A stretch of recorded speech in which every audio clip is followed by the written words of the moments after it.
guys, welcome back to the channel, and today we're gonna be reacting to The EU-US trade deal explained. A one-sided disaster? This video is sponsored by Ground News. I'm going to let you say it, but I think it's the biggest deal ever made. Thank you very much. Congratulations. After spending the weekend playing golf in Scotland, Donald Trump sat down. So you see the golf thing? I saw After spending yesterday on Reddit that he hit this ball in the sand and he had the because usually if you hit in the sand you have to hit it out. That's part of the game. He hit the ball in the sand. He had this little bus boy or whatever they called caddy boy kick the ball out of the sand.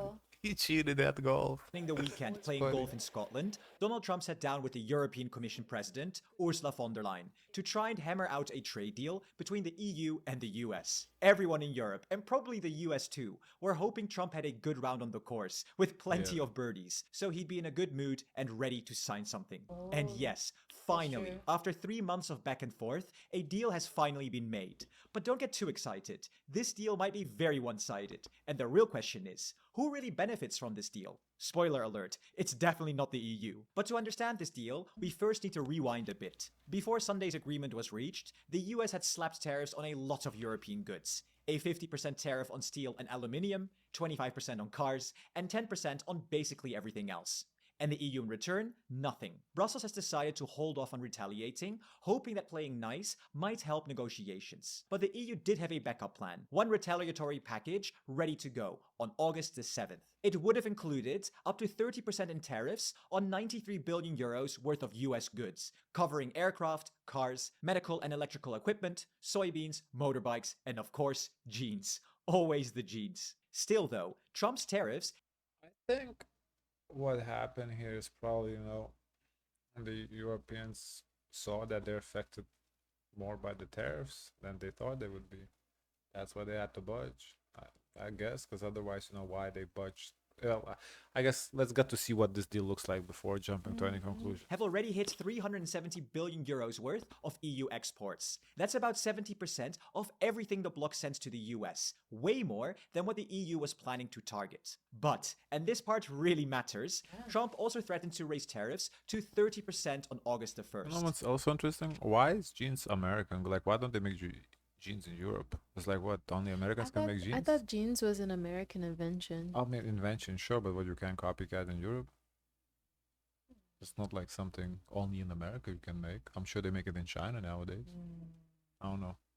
That would drag even more EU exports into the firing line and escalate into a full-blown trade war. So yeah, the pattern here is pretty clear. The US moved fast with tariffs, the EU more cautious, trying diplomacy first. But has this strategy actually worked? Well, let's have a closer look at this new shiny deal and whether it's any good. And we're not so sure, and neither are a lot of media sources. There are many sources which exact at least each tariffs or more upstraters, if you look in the descriptions, have agreed upon. Let's look back at the status quo and see what actually changes. Firstly, the US is scrapping its threatened 30% tariff on EU goods and replacing it with a flat 15% tariff across the board. For cars, this means a drop from 25% to 15%, a relief for Europe's auto industry. But for most other goods, previously tariffed at around 10%, this now increases to 15%. And as for steel and aluminium, there's no change. It's still stuck at a punishing 50%. These are the new US tariffs on EU goods. As for the EU's response, the planned tariffs on US products, none of them will likely be implemented. And this is not all. The EU has also agreed to invest $600 billion more than planned in the United States. And on top of that, the EU Commission has committed to spend $750 billion on US energy by the end of Trump's term. So this energy is interesting though, because Europe, they don't want to be dependent on Russian energy. That might be why they made the deal. If America can give energy at reasonable prices to to Europe, this might be why they made the deal. Because just looking at the tariffs doesn't really sound like a deal, unless like automotive is like so overwhelming that to cut down from 20, that 10% drop makes up for the 5% increase to everything else. But I don't know if like there's that many American cars going to Europe to like justify. Oh wait, I'm thinking the wrong way. This is European cars going to the States. Oh. There's a lot of European cars going to the States, yeah. Yeah. How much Toyota from? Well, they're expensive here, that's why. Yeah, I guess the 10% drop for cars probably makes up for the increase on the 5% of everything else. Because what else you're gonna, chocolates, you're in chocolates, whatever, who cares? That's peanuts. Interesting.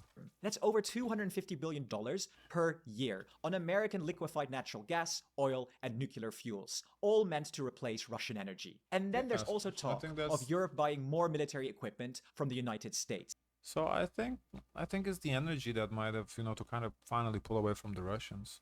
But the specifics here are still missing. Now, this looks like a pretty one-sided deal, but there is a little bit of hope going forward. After the meeting, von der Leyen called this a framework deal, meaning it's just the beginning. She also said that both sides have already agreed on a zero for zero scheme for specific goods, like aircraft and related parts, semiconductor equipment, critical raw materials, and some chemical and agricultural products. Basically, this means no tariffs on these items. And von der Leyen added, we will keep working to add more products to this list. Let's hope this happens quickly. The European market is open. Honestly, I also feel like Trump is only doing like these tariffs because he like said he would do it. So now he's like, oh, we signed a deal, 15% for everything. I feel like that exemption list is gonna end up being like 99% of items gonna be exempt. It's gonna be one item that's in the actual 15% category. And it's 450 million 'Cause people. I think for him is more about showing face than actually accomplishing I something. agree. I think as long as he can show face, what on like all the news is gonna be, oh, he signed a deal. Who cares that like 99% of stuff is exempt? That, he signed a deal. I think that's what it is all about. So it's a good deal. It's a huge deal. Yeah. With tough negotiations. I knew it at the beginning, and it was indeed very tough, but we came to a good conclusion for did. both sides. So again, congratulations and many thanks. Meloni was also quick to praise the deal. And I think, also for Europe, what they are starting to appreciate a little bit, because when Trump came into the office, the issue was like he's like Putin's buddy. Like he wouldn't do nothing about Ukraine or whatever. The tables have turned a little bit. Now Putin doesn't listen to Trump. So I think now he's kind of working with Ukraine, and I think Europe kind of appreciates that too. EU, so they're like, okay, they're starting to see that, okay, Kind of pull his attention. yeah, and they seen that he's not leaning to Russia, he's pulling away from Russia, he's pulling now and moving towards Europe. So I think that's for them is also a factor. Because before, like it was, oh, he's working with Russia, he's putting all these tariffs on Europe, like he's gonna pull out of NATO, like what is this? Now it's kind of that whole pulling out of NATO died. He's no longer pulling out of NATO. Seems like he's offering more to Ukraine and not really offering nothing to Putin. So but said that the details of the final agreement still needed to be analyzed in detail. And of course, Germany's Friedrich Merz also welcomed the deal, saying, we have managed to preserve our fundamental interests, even if I hoped for more relief in transatlantic trade. No surprises there, given how much is at stake for the German I car wonder what industry. UK But is not gonna do. everyone is likely to be happy with this deal. Macron has been hawkish since the very beginning. And at an EU summit in June, he stated that France would not accept an unbalanced deal, which is not surprising given his long-standing push for European strategic autonomy. But given that countries don't hold a veto on trade deals, it's very unlikely that he can block it. Here's what I think. Let's not sugarcoat it. Parts of this deal really suck. The 15% tariff on all goods, honestly, that part felt unavoidable, especially when you look at the other deals that Trump has pushed through in recent weeks. And the idea of building a list of exemptions where tariffs will be 0% is a decent start and could improve drastically over time. But what really bothers me are the investments. $600 billion into the US, while European companies are struggling to compete. That is not how we are going to make our industry at home stronger and more competitive. That's And a don't good get me started on point. energy. We spent hundreds of billions of euros on Russian gas. I mean, yes, that's not what Europe wants, but it seems any deal that Trump has signed has included that the country will invest money in America. Like with Japan, he signed, Japan's gonna invest in America. I don't remember off the top of my head who else he signed with, but it included that. I think the whole point of these tariffs, whatever, he wants the countries to invest into America. So I think that was not avoidable. I think that Yeah. was that there's no way they would avoid that.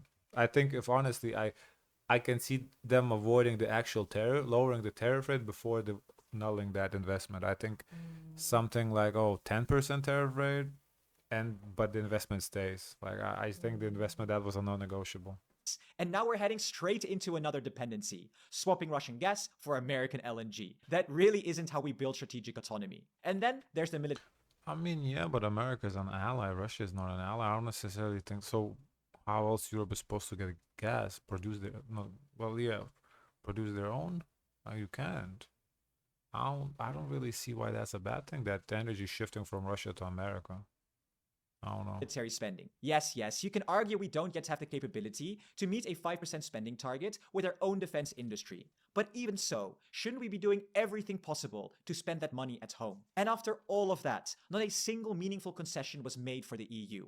It's really disappointing, and frankly, I expected a better deal. But what do you think? Was I think the concession, as I said, may something, along the lines that Trump would be more inclined to like protect Europe, send troops, in terms of Russia deal. I think that's the concession that they talked about that. Because, this is, we're just looking at the trade deal standalone. But I don't think the whole conversation wasn't just about the trade deal. I think that was also considered that, the whole situation with Russia too. Do you think this is gonna be permanent, like a long-standing deal, or just this like? Well, it's a lot of things going on. How long is Trump going to be in office? No, we don't know that. When Democrat comes in, Yeah. probably gonna go back to how it used to be. But while Trump is in office, this is what it is. How long is he gonna stay in office? Well, that's not. No, we don't know. So Because if it's working, probably they won't change it. Democrats.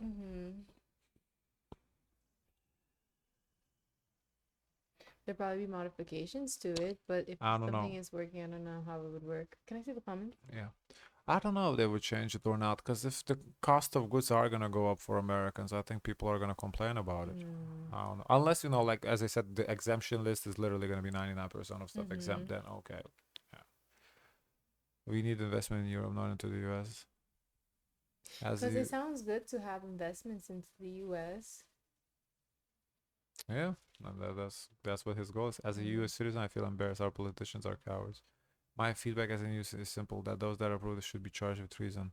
Those that make key decision military do the same. To me, it's hard for to see, like, I don't know how someone like from Italy or Germany can go back to your people and say, "Oh, this is a good deal." I think, for people who are not involved behind closed doors, it's easy to judge that, oh, wow, we took advantage of. But we don't know what was offered. Because on the surface, like, yeah, right, I get it. It doesn't really look nice. But I feel like Trump had to offer something. Because right now, based on I guess the energy, that's better than Russian gas. That's cool. How the price is going to be. Maybe America is going to provide it cheaper than Russians. Although, logistics wise, there's a longer transport. So I don't know if they can do cheaper, but Because to me, this is look like Europe will always be second. yeah. And, but, too, like people, oh, they want to invest in Europe, invest in Europe. I get it, but at the same time, Europe kind of needs to act fast right now.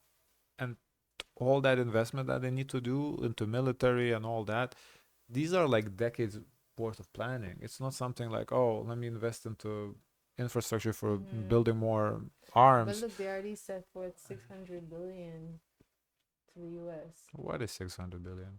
That's a lot to me. I'm No, like, but damn, in that's a terms of lot. government, what is 600 billion? I don't know. That's a In lot. terms of That's a lot. governments, it's nothing. So, uh, I don't know. Because at one point, Congress was about to shut down. They said, where this money going I to come from? Now you have 600 billion already coming in. I think people are blinded a lot by their hate for like Trump and America. So they want to like be independent in America, but I think it's just you just can't. I don't think it's the politicians can just tell Trump to fuck off basically. I don't think Especially that's if you have like possible. France, have their own agenda, and Germany immediately have their own agenda. It's like hard to get collaboration Cause with the countries in yeah, Europe. cause like America is really dependent. Not America. Europe is really dependent on America. Like for safety, not safety, but like border security, a lot like NATO. So they can't like just piss Trump off, because if they piss Trump off, Trump is just gonna say, you know what? I'm gonna pull all my troops out of Europe. Good luck. And I believe that. And he would do it. So they don't want to even go there. That's why they have to do what they have to do. Is just it is what it is. Okay. Guys, of course, let us know your thoughts. Don't forget to like, comment, and subscribe. Join the Discord. And as always, share as much kindness as possible.